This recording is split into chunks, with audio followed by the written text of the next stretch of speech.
जब भगवान ने कुत्ते को बनाया तो उससे कहा तुम्हें लोगों के दरवाजे पर जाकर भौंकना है और उसके लिए मैं तुम्हें 20 साल की जिंदगी देता हूँ।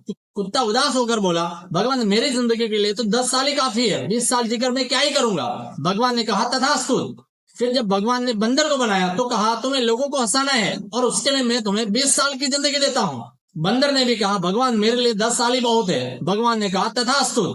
अब जब भगवान ने गाय को बनाया तो कहा तुम्हें पूरी जिंदगी मेहनत करनी है और अपने बच्चों का पालन पोषण करना है, इसके लिए मैं तुम्हें 60 साल की जिंदगी देता हूँ। गाय बोली भगवान 60 साल जीकर मैं क्या करूंगी, आप मुझे सिर्फ 20 साल ही दे दीजिए। भगवान ने कहा तथास्तु।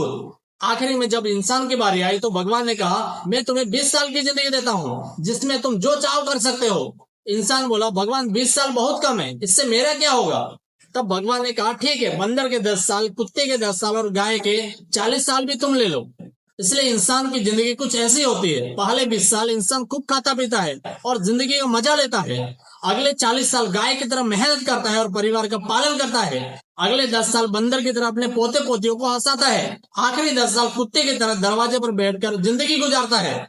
इस कहानी का संदेश बस इतना सा है कि याद रखिए कि आज अगर आप अपनी जवानी को बर्बाद कर दोगे तो बुढ़ापे में तुम्हें मेहनत करनी पड़ेगी, लेकिन अगर आज सही समय पर मेहनत कर ली तो बुढ़ापा इज्जत, सुकून और खुशी के साथ गुजरेगा।